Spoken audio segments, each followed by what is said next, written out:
Based on the incredible energy in this room, I've never been more optimistic about Africa's future. And I know that President Obama and Secretary Pritzker feel the same way. The Secretary deserves an enormous amount of credit for her leadership in pulling this conference together.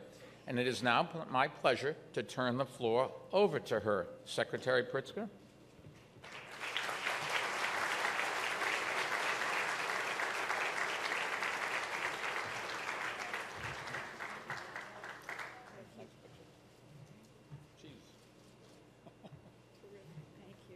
Thank you.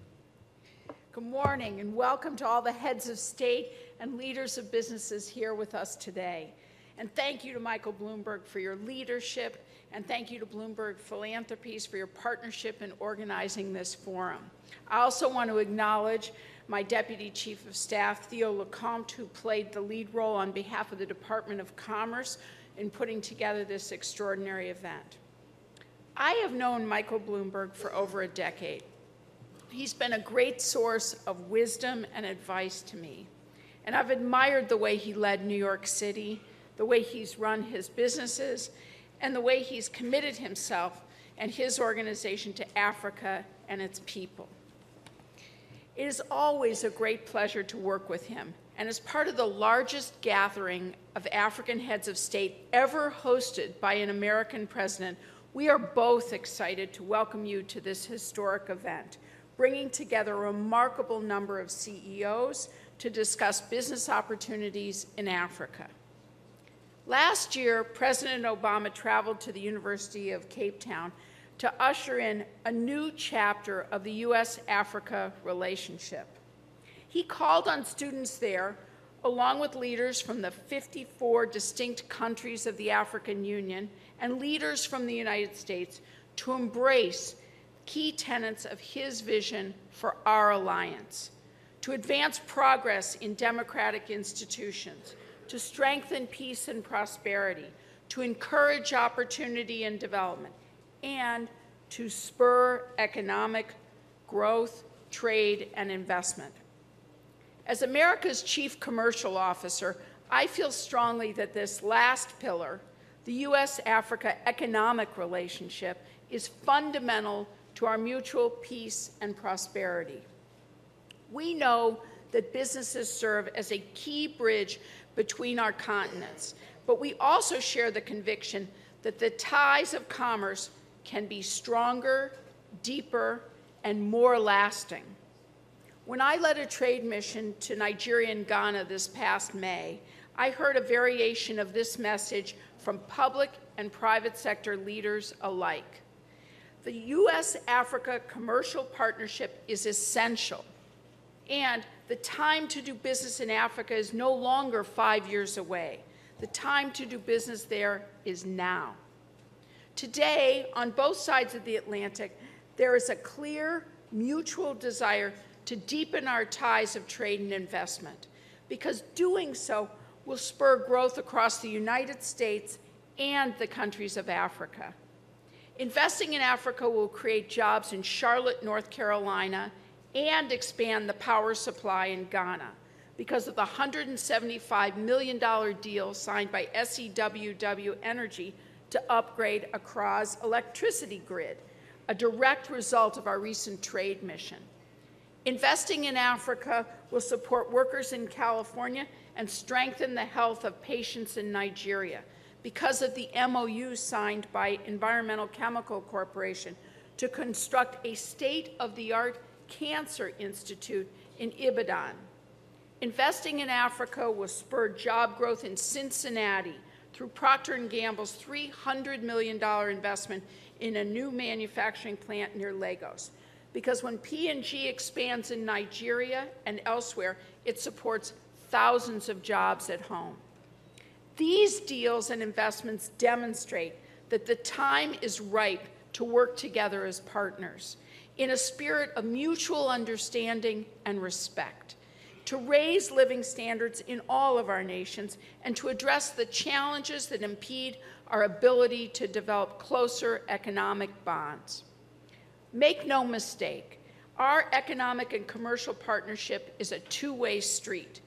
goods and services exports from the United States to African markets support roughly 250,000 jobs here at home. As Africa's middle class continues to expand, we hope to see our export numbers grow too. And through Select USA, the administration is actively encouraging African companies to increase their presence here in the United States. Closer economic ties and rising demand create ample opportunities for businesses in the United States and Africa to build new partnerships, reach new markets, and support new jobs in the years to come. With each passing day, our commercial connections are deepening, our business bonds are increasing, and our trade partnership is maturing. Yet we have only just begun to scratch the surface. President Obama and the Department of Commerce are ready to write the first pages of the new chapter of our relationship by taking our alliance to the next level. To advance the President's vision for Africa, we are expanding our foreign commercial service presence. These are our economic diplomats on the ground in country that help American businesses navigate each African market. We are doubling the number of commercial offices in Africa, with new sites in Angola, Ethiopia, Mozambique, and Tanzania. We're expanding offices in Ghana, Kenya, Libya, and Morocco. And we are returning a foreign commercial service presence to the African Development Bank for the first time in 3 years. The Department of Commerce, along with our partners at the U.S. Trade and Development Agency, is today announcing 10 new trade missions to Africa and 10 reverse trade missions to the United States by 2020. Our National Institute of Standards and Technology is launching the Global Cities Teams Challenge to create teams of cities and innovators working together on issues like air quality, resource management, healthcare delivery, and modern energy grids to utilize the best technology to build smart cities. And to promote U.S. industry engagement in Africa, we have created a one-stop shop web portal, trade.gov/DBIA, think doing business in Africa, where American businesses can learn about African markets, find financing tools, and discover potential projects, contacts, and resources. We want to make doing business in Africa easier for every American company. This is the moment of opportunity. A decade from now, we will look back at this moment as the start of something important, or see a missed opportunity. The choice is up to all of us gathered here today. Today's agenda features conversations on financing and development, energy and infrastructure, good government and public-private partnership, all meant to highlight the choices before us. This historic forum will spotlight successful business models and give you a chance to explore new partnerships, new relationships with colleagues on the other side of the Atlantic. This gathering marks only the beginning, a catalyst for each of us to pursue new deals and new investments as we build the next phase of the partnership between the United States and Africa. One of the highlights of my trade mission to Africa this spring was visiting the Meltwater Entrepreneurial School of Technology in Ghana, where young innovators receive the training, mentorship, and guidance needed to take their ideas and turn them into vibrant businesses. These intrepid young Africans want to learn how to build thriving enterprises. If they had access to capital, there would be no limit to their potential. With the speed of technology today and the global reach of communication, these entrepreneurs can build their businesses using only a cell phone, then sell their products around the world. Any young person with a good idea can bring their products to the rest of the globe. At Meltwater, I witnessed what the future of Ghana and the entire continent of Africa will look like. if we do everything we can to support young entrepreneurs and continue to build lasting partnerships. These aspiring entrepreneurs are living proof of what Robert F. Kennedy described nearly 50 years ago at the University of Cape Town. They represent ripples of hope. Indeed, every entrepreneur in Ghana, Nigeria, Angola, or elsewhere who starts a business and embraces a new idea represents a ripple of hope for the prosperity of a community.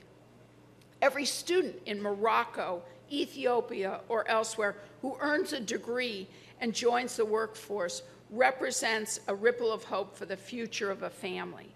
Every business owner in Mozambique, Kenya, or elsewhere who decides to reach new customers by exporting more goods represents a ripple of hope for the growth of a country.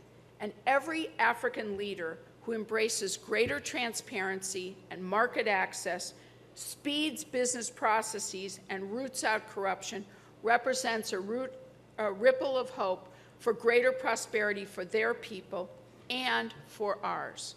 So together, these ripples of hope will form a torrential current that lifts up all of us on a wave of opportunity.